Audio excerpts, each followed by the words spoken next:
Bonjour, je m'appelle Chouchane Bacon et je vous souhaite la bienvenue aux Nouvelles nationales d'APTN. En février dernier, la communauté des Anishinaabeg de Kiksakik a assisté de manière impuissante à la destruction par le feu des bureaux du conseil de banque. Puis, mardi dernier, le feu a encore frappé un autre des édifices du conseil de banque, le dépanneur Pakegan. Cet autre bâtiment est déclaré perte totale. Une enquête est en cours à savoir si le feu est accidentel ou criminel. La communauté n'a pas de service d'incendie, de service d'aqueduc ni de service d'électricité. Par ailleurs, le service d'incendie de la vallée de l'Or a répondu encore une fois à l'appel de Kiksakik. Selon le chef de la communauté, Régis Panosoué, le feu a été déclaré vers 3 heures du matin. Et les 3 réservoirs d'essence qui apparaissent devant le dépanneur ont été sauvés de l'incendie. Il ajoute également qu'il est en communication avec le gouvernement du Canada et le gouvernement du Québec.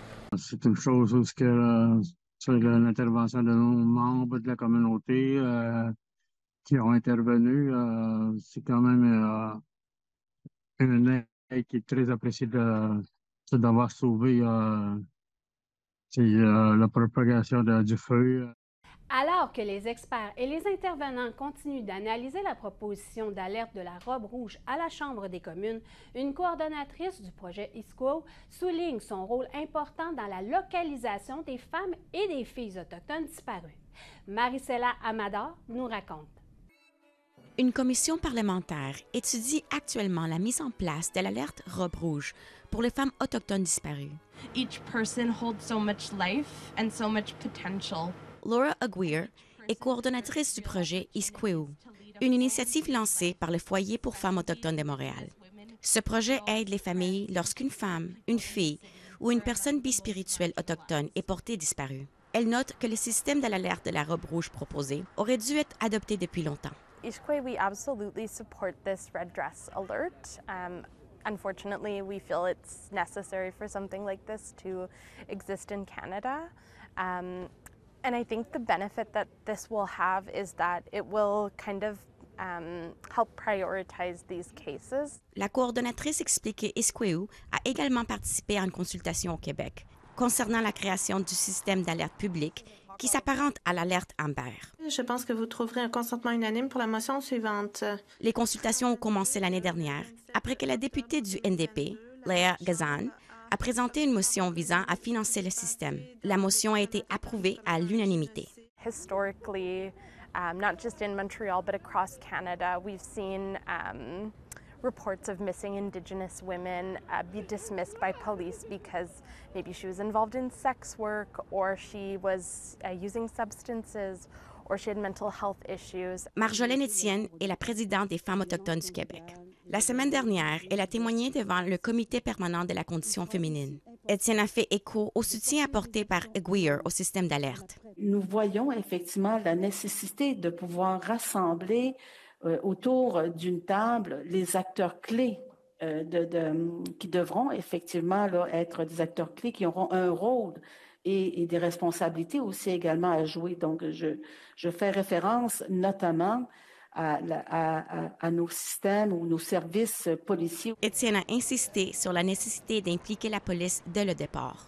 D'autres intervenants autochtones ont également souligné que le système devait fonctionner 24 heures sur 24 et 7 jours sur 7, avoir une portée nationale et être dirigé par des Autochtones. I think another benefit to these alerts is that it will sort of, I guess, put into context for non-Indigenous Canadians just how serious this crisis is, and to really send a message that this isn't just on Indigenous communities to solve. Aguirre ajoute que la réponse de la police aux disparitions des femmes et des filles autochtones reste inadéquate et nécessite d'importantes réformes. Maricela Amador, Nouvelle nationale d'APTN, Montréal. Le Centre d'amitié autochtone de la TUC offre divers services à la population autochtone urbaine dans la région. Comme plusieurs autres centres d'amitié, il recherche des solutions pour venir en aide aux hommes autochtones en milieu urbain. Il propose un lieu et un accompagnement pour débuter une démarche vers la guérison par l'occupation du Nitaskinan de Wemotaci. Voici ce que j'ai préparé pour vous. C'est juste pour voir la compréhension que vous en avez. Quand vous avez les besoins et les désirs, séparez Moi, votre... j'ai de la misère à différencier de ça. Un atelier au site Neroski, où des hommes apprennent à travailler sur eux-mêmes. Comme en témoigne Mathis Eiserhoff-Tchatché. La paix. Il y a de quoi à l'intérieur là, qui a changé. Je me sens plus vivant. Tout le monde le sait, on a besoin de se nourrir pour survivre. Ce lieu de ressourcement se trouve en territoire atikamekw de Wemotaci. Le service se nomme Sokeri Mouin, qui signifie « se tenir fort ». Il est offert 7 jours sur 7 et 24 heures sur 24. Beaucoup d'Atikamekw à la TUC. Selon la directrice générale du Centre d'amitié autochtone de la TUC, Lauriane Petitcoué dit que la période d'inscription est en continu. C'est une toute nouvelle ressource par et pour les hommes autochtones, donc 18 ans et plus, où est-ce qu'on leur offre là, la possibilité d'entamer un processus vers la guérison, mais par les activités en territoire, donc le mode de vie en territoire. Ton besoin, c'est un habitat. Les hommes doivent faire. C'est volontaire, donc toutes les demandes sont traitées d'une façon volontaire. Il y a une évaluation qui est faite. Ils ont accès à des services en santé. Nous avons une clinique ici, donc une offre de services de soins de santé, où est-ce qu'il y a des infirmières cliniciennes qui participent à cette démarche-là. Présentement, il y a 7 résidents. Kenan Clary est l'un d'eux. Il est Atikamekw d'Obidjouan et résident au site Neroski depuis décembre 2023. Son séjour lui a été ordonné par la Cour, mais il avoue être dans son élément à Neroski à apprendre des savoirs traditionnels de ses ancêtres. Que je vais peut-être devenir comme une mi-chum qui travaille ici, je vais devenir un genre d'intervenant pour aider les hommes ou les enfants. Clary se confie qu'il a hâte de revoir sa famille puisque son séjour tire à sa fin. Le travailleur de proximité holistique Denis Michel Petitcoué est l'un des fondateurs de ce service. Il est le fils de survivants des pensionnats. Il avoue avoir connu dans le passé une vie de dépendance à l'alcool et à la drogue. Pour lui, aider ces hommes est important. Parce qu'il n'y a pas d'aide pour les hommes. Il n'y a rien pour les hommes en ville, il y a tout le temps pour les femmes. C'est pas que je suis sexiste, mais sauf qu'on n'a rien pour aider les hommes. Ils sont à laisser à eux-mêmes. Puis il y en a aussi des judiciarisés qui sont dans les communautés, ils passent en cours en ville, ils s'en vont en prison. Ils n'ont pas le droit d'aller dans les communautés. C'est ça qui ça venait me chercher. Donc, ce travailleur de proximité explique que les hommes apprennent à reconnecter avec la nature, avec des activités culturelles selon les saisons, comme cette marmite qui mijote depuis 2 jours pour la fabrication de sirop d'érable. Ça, c'est un arc que j'ai cassé tout à l'heure. Les hommes apprennent également à confectionner des outils. Voici Mathis Eiserhoff-Tchatché montrant ses projets en cours. Il est un des résidents volontaires du site Neroski depuis 6 mois. Ici, c'est pour se ressourcer. Mais je ne veux pas vivre trop non plus dans le futur pour ne pas être trop anxieux. Puis pas non plus dans le passé pour ne pas être abaissé par les erreurs. Juste au moment présent pour être heureux, pour être vivant. Là. Il admet qu'avant son arrivée, il n'aurait jamais accepté une entrevue comme celle-ci. Je ne l'aurais jamais faite. Avant, j'étais beaucoup réservé. Je parlais pas beaucoup aux gens. Ça m'a aidé ici. D'ailleurs, il ajoute qu'il n'est pas prêt à partir pour l'instant. En 2 ans, environ 200 personnes membres des Premières Nations ont séjourné au site Neroski. Et chacun d'eux viennent trouver des réponses à leur rythme. Shushan Bacon, Nouvelle nationale d'APTN, Wemotaci. Nous vous invitons à nous suivre sur les réseaux sociaux. Vos commentaires, suggestions et questions sont les bienvenus. Pour nous joindre par courriel, l'adresse est le info nouvelle au pluriel @aptn.ca et retrouvez-nous sur Facebook au nouvelle au pluriel aptn en un mot et sur X nouvelle au pluriel aptn. Après la pause, une lecture théâtrale dans les salles de spectacle au Québec du roman Cookum. Restez là.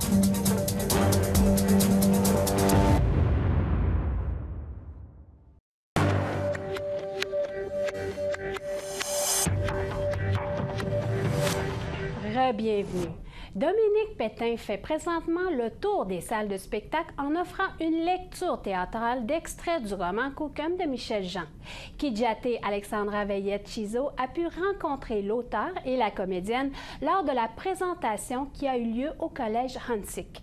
Voici ce qu'ils nous ont à partager. Bercé par la respiration régulière de Thomas, je rejouais la scène dans ma tête. Quand je me suis enfin endormie, la perdrix m'échappait encore. Un silence magnifique dans tout le brouhaha ambiant, tout à coup, d'avoir 1h30 de silence avec des gens qui écoutent un texte, c'est vraiment beau. Une centaine de personnes s'est réunie à l'Espace Le Vrai Monde du Collège à Huntsic pour écouter une histoire qui continue encore aujourd'hui à toucher le Québec, celle d'Almanda Siméon. Je sais que le livre va super bien. Michel Jean, journaliste et écrivain, a prêté sa plume pour honorer la mémoire de son ancêtre en écrivant le roman Cookum en 2019. Moi, je trouve ça très touchant de voir que les gens puissent aimer assez une histoire ou un roman pour aller au théâtre, pour entendre quelqu'un leur lire. Alors, non, fait que j'ai hâte de voir comment ça va se passer. Je suis fébrile. Dominique Pétain est une comédienne reconnue au Québec. Ma flamme, c'est chauffable! Elle a entre autres joué le rôle de Flora dans la série télévisée Pour toi, Flora. T'es pas pour marier un Indien? Tu sais comment ils sont, les Indiens? Ils en arrachent dans le bois. Maintenant, elle prête sa voix au récit de Cookum.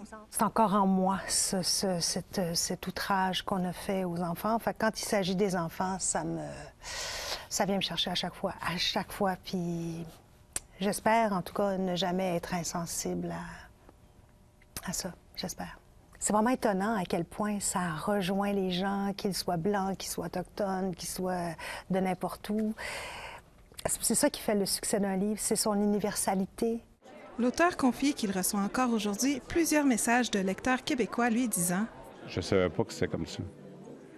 J'ai honte, qu'est-ce que je peux faire? » Puis moi, je dis toujours « Merci de me lire, mais vous n'avez pas à avoir honte, vous n'avez rien fait. Ce que vous pouvez faire, c'est exactement ce que vous faites. Lire, venir au théâtre comme ici, ouvrir vos perspectives. » Une pièce de théâtre du roman Cookum est également en production. Faut que je t'apprenne à chasser, Almanda. Comme une vraie Inou. Elle sera interprétée par Joséphine Bacon et Laure Morali au Théâtre du Nouveau Monde l'automne prochain. Je trouve que c'est une manière de présenter notre culture sous un autre jour, puis que ça peut ouvrir des ponts aussi. Et ça, je trouve ça beau. La lecture du roman est présentement en tournée. Je n'avais jamais envisagé qu'un homme puisse s'offrir avec la même sincérité que j'étais prête à le faire. Elle sera présentée à la TUC le 18 avril et à Cowansville le 20 avril prochain. Kidjaté Alexandra Veillette-Chizo, Nouvelle nationale d'APTN, Montréal. 3 chefs Inuits ont accusé le gouvernement du Québec d'avoir agi de mauvaise foi dans les négociations du projet de traité Pedaben. Les chefs affirment que plus d'1 an s'est écoulé depuis la date limite convenue pour conclure les négociations, ce qui met en péril le traité proposé. Esipit Mashtuyach Nutashkwan ainsi que le gouvernement provincial et fédéral tentent d'échafauder le projet de traité Pedaben. Il reconnaît leur droit à l'autodétermination.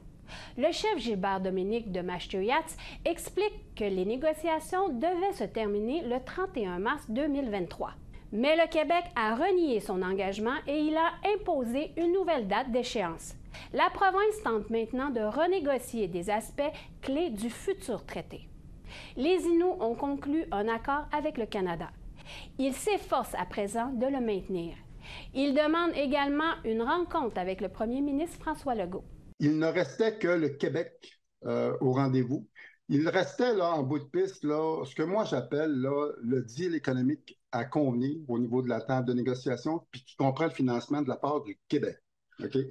Il y avait des enjeux également avec le Québec. Là, la notion de droit inhérent à l'autodétermination, c'est un concept qui les dépasse, qui ne sont pas en mesure d'accepter pour le moment. On leur demande des indications sur le fondement juridique. On ne nous donne pas de réponse à ce moment-ci. Lors du dimanche de Pâques, un pacte sacré a été signé entre une Première Nation de la Colombie-Britannique et l'archidiocèse de Vancouver. Voici un reportage de Tina House. En mars 2022, une délégation du Canada comprenant des survivants des pensionnats et des dirigeants autochtones s'est rendue à Rome pour une rencontre privée avec le pape François. Cookbee Rosanne Casimir de la Première Nation de Kamloops de Secwepemc a fait partie de ce voyage historique qui s'est terminé par des excuses du pape au sujet des atrocités commises dans les pensionnats. I brought forth messages directly from survivors, as well as the realities of representing a First Nation now charged with the aftermath of a residential school, the sacred care of missing children in unmarked graves. I went to Rome with hope of building meaningful steps towards reconciliation while seeking justice in whatever form the families of the missing children seek. Le dimanche de Pâques a eu lieu presque 2 ans après ce voyage en Italie. Ici, dans la Première Nation de Kamloops de Secwepemc, où les 215 premiers tombes anonymes ont été découvertes en mai 2021. Une cérémonie spéciale a eu lieu entre l'archidiocèse de Vancouver et la Première Nation. Les témoins étaient vêtus de leur accoutrement traditionnel et ont été purifiés avant la signature du pacte sacré. To sign a sacred covenant with the Roman Catholic Archdiocese of Vancouver is to enact important steps of contrition, be it confirming historical records, sharing truths, and commitments to action. To sign it on Easter Sunday is a symbolic and significant step forward. Voici quelques points saillants du pacte. Honorer et commémorer les survivants du pensionnat de Kamloops. Créer des outils de recherche faciles à utiliser pour trouver les documents. Et l'Église a retenu des experts scientifiques qui ont travaillé partout dans le monde pour aider à identifier les personnes qui se trouvent dans les tombes anonymes. Truly, the residential school system did do great damage to Indigenous people, especially to their language, their customs, and their traditions. Unquestionably, the Church was wrong in implementing a government colonialist policy which resulted in devastation for many children, families, and communities. We recognize, as Catholics, as the Catholic Church, our part in the resulting tragedies. But now, we wish to journey with the people of the Kamloops Nation on a path to greater healing, more understanding, increased respect. Selon l'archevêque, tous les dossiers de l'archidiocèse de Vancouver ont été remis aux familles pour qu'elles puissent découvrir ce qui est arrivé à leurs enfants et à leurs proches disparus. Un reportage de Teen House, Nouvelle nationale d'APTN, Vancouver. Au retour, Stéphane Caron de la Sopfeu et la saison estivale des feux de forêt à venir au Québec. Restez là.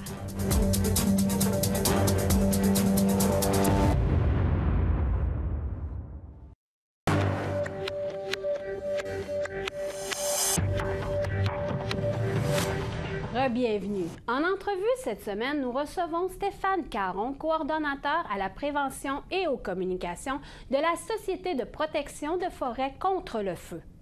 Il aborde la prochaine saison des feux de forêt et des améliorations dans les communications de la Sopfeu avec les communautés autochtones au Québec. Le voici.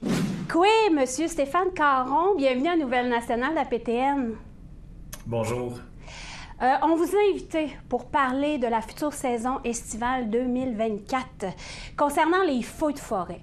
Cet hiver, il n'y a pas eu beaucoup de précipitations. Le printemps est dans la même récurrence, même portrait dans les précipitations. Donc, à quoi les communautés autochtones au nord peuvent s'attendre? Comment bien prévenir cette saison qui s'en vient? On a effectivement eu presque sur l'ensemble du territoire moins de précipitations de neige cet hiver, ce qui fait en sorte ça a deux impacts. La première chose, c'est que le couvert de neige disparaît plus rapidement et on tombe plus vite dans les conditions printanières. Au printemps, c'est toujours très propice aux incendies de forêt parce qu'il y a de la végétation morte, donc la broussaille sèche, des vieilles feuilles mortes, tout ça est hautement inflammable et pourrait générer des incendies de forêt assez facilement. Donc, on risque d'avoir un peu plus de feu. D'ailleurs, sur l'ensemble du territoire québécois, en ce moment, on a déjà 21 incendies, ce qui est pas mal plus qu'à l'habitude à pareille date dans la moyenne. L'autre effet d'avoir eu moins de neige cet hiver, c'est que le sol va être plus sec. Donc, automatiquement, on débute la saison avec un déficit là, au niveau de l'humidité dans le sol. Ça peut faire davantage de feu, donc il faut s'y préparer. Puis, quel conseil donneriez-vous aux communautés autochtones, aux villages dans le nord où les feux de forêt sont assez denses? Nous, on a publié un nouveau dépliant que les gens peuvent se procurer sur notre site web, le site web de la Sopfeu. On va en distribuer beaucoup de copies aux communautés directement. Donc, ça va leur donner un outil. Toutes les communautés autochtones du Québec vont le recevoir cette année, c'est avant le début de la saison. Et on va pouvoir avoir une série de conseils là, qui va faire en sorte que les habitations vont pouvoir être moins vulnérables. Est-ce que vous êtes en communication avec les communautés autochtones au Québec? Bien, ça, c'est un enseignement là, de la dernière saison. Vous savez, par le passé, les incendies étaient davantage dans des secteurs précis, ce qui faisait que la communication avec les communautés était plus facile parce qu'on ne faisait pas affaire avec l'ensemble des communautés en même temps. L'été passé, on l'a constaté, la communication n'a pas toujours été ce qu'elle aurait dû être pendant la saison des feux et on travaille actuellement à améliorer les choses. On a engagé du personnel, notamment avec l'aide de Services aux Autochtones Canada, qui vont être dédiés autant pour la formation que pour les communications avec nos partenaires, notamment les communautés autochtones. Donc, on a pris des moyens pour corriger les lacunes qu'on a observées là, l'été passé dans nos communications, pour avoir une communication plus directe. Donc, dans les prochains mois, prochaines années, on veut vraiment accentuer cette collaboration-là, cette discussion directe avec chacune des communautés qui sont toutes différentes les unes des autres. Je sais que l'été dernier, vous avez donné de la formation à des jeunes pour vous aider concernant les incendies. Est-ce que ces formations-là vont être données aussi encore cet été? Vous savez, quand survient un incendie de forêt, les gens des communautés sont déjà présents sur les lieux et peuvent faire des actions pour protéger leur communauté. L'été passé, on a fait certaines choses un peu dans l'urgence. C'est-à-dire qu'on avait une situation, certaines communautés levaient la main pour dire, nous, on serait prêts à faire du combat, à s'engager. Donc, on a fait des formations. Là, il va falloir accentuer ça, mais pas dans l'urgence. Surtout, c'est des gens qui connaissent leur territoire. Tout à fait. Non seulement à la connaissance du territoire, mais généralement une expertise générale de la forêt. Vous savez, pour travailler en forêt, là, ça prend des gens qui sont bien en forêt. Ça prend des gens qui n'ont pas peur des mouches noires, comme on dit. Ça prend des gens qui... des fois, ça peut être aride à être en forêt. Donc, même nous, quand on recrute du personnel, on souhaite avoir des gens qui ont cet amour-là de la forêt, qui ont cette habitude-là d'être en forêt où qu'elle soit. Puis les communautés autochtones ont souvent des gens qui ont cet amour-là de la forêt. Donc, autant pour travailler comme combattant auxiliaire, c'est idéal pour des gens des communautés, mais même pour travailler à la Sopfeu, hein, vous savez, souvent on offre des postes, ça nous ferait plaisir que de plus en plus de gens des communautés joignent les rangs de la Sopfeu, acquièrent de l'expertise avec nous, puis ramènent ça aussi au sein de leur communauté. Je vais vous dire dans ma langue, Tcheneshkemeten. Ça me fait plaisir. C'est ce qui conclut le bulletin de nouvelles nationales d'APTN. Je m'appelle Shushan Bacon. Merci beaucoup d'avoir été des nôtres et prenez soin de vous. À la semaine prochaine. Yame Wenpsich.